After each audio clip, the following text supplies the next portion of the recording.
Thank you, Doug. Well, I'm over here with Tom Carey from the Sowega Beekeepers Club, and every time you come on, Tom, I am just fascinated because there is just so much that you can do with bees, and usually you have this whole portable beehive that if you haven't seen it, go to our YouTube page. We've got Tom on there talking about the bees. But today you have brought on some bee items that you will have at the competition that's going on November 3rd from 12 to 3. It's free to enter for all of you bee enthusiasts. And but that's going on at the Exchange Club Fairgrounds. Yeah. And then on November 16th, if you want to know more about bees, is the bee school. And I mean, you could have probably a year-long school. There's so much. And that's why we have the club. You know, we meet the second Thursday of every month and we talk bees. Well, let's talk bees now. What do you have here to show us? Well, everything here, well, these are all things that came out of the hive except for the crocheted queen bee. But we have wax that we made into wax candles. This is so cool. We have just a wax block. This was entered in a show last year. And it looks like cheese, but it does. What do you use that for? Well, this is basically a raw material. You could turn it into lip balm. You can turn it into candles. I make a furniture polish kind of a thing out of it. How would you make lip balm out of that? Because it's hard. Well, you would melt it down and then you would add a certain amount of either oil like olive oil and then maybe essential oils or perfumes or whatever you want to do to make lip balm out of it, which is not something I do much of. But and then for non-beekeepers, if you want to enter our Welsh Honey Show, I mean, you could do an arts or a craft. Okay, like this is your wife crocheted this. My wife crocheted that, yes. How it's neat. A crocheted honeybee that was entered in a bee show last year, or in a honey show last year. You can do photography, so if you're a photographer, it just needs to be bee related. Winemakers could make their own honey wine, which is mead. Explain to us how you made this. This is so cool. The bees last year put away some honey that was just a little too wet. They didn't completely dehydrate it, so it would have fermented or become beef feed. So if it's going to ferment, I figured I'd ferment it myself.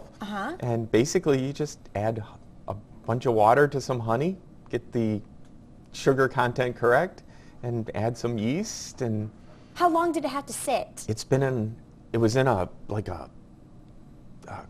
carboy, one of those large water bottles, a 5-gallon bottle like that, for almost a year, and then it went into the bottle just recently. Well, if you want more information, you can go to sowegabeekeepers.org, but we're going to be back in just a moment with Tom to find out more. On over to Doug. We are back this morning with Tom Carey from Sowega Beekeepers Club, and beekeeping and this whole world is just absolutely fascinating. I have question after question, but right now we want to talk about the actual bee competition. It's going on November 3rd from 12 to 3. It's free to enter. It's at the Exchange Club Fairgrounds in Albany. This is called the extracted honey, which is honey as we know it. Yep, extracted honey is the main category in our Welsh Honey Show, and what we do is we submit 3 identical jars of honey. They have to be absolutely perfectly clean.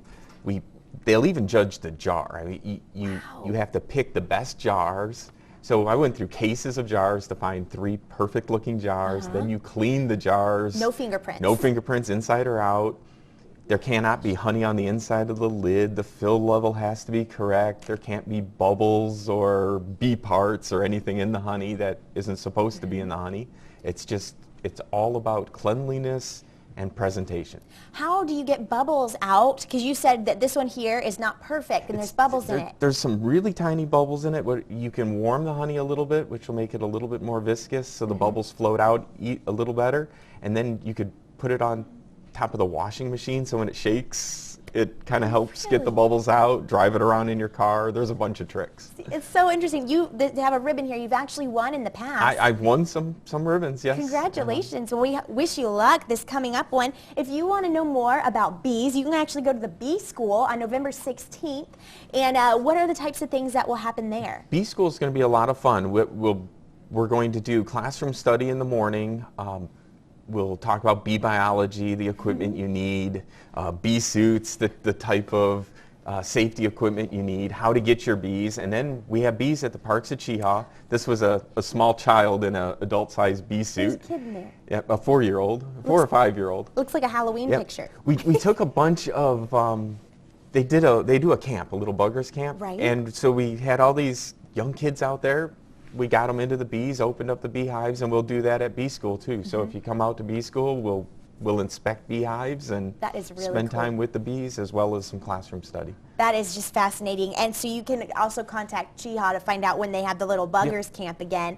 So and if you want more information, SowegoBeekeepers.org is where you can find out all about it. We wish you great luck in the upcoming competition, and we hope there are no bubbles or fingerprints on these after I put my hands all over them. So thank you so much again, Tom Carey. Thank you. We're going to find out more about our weather now from Chris.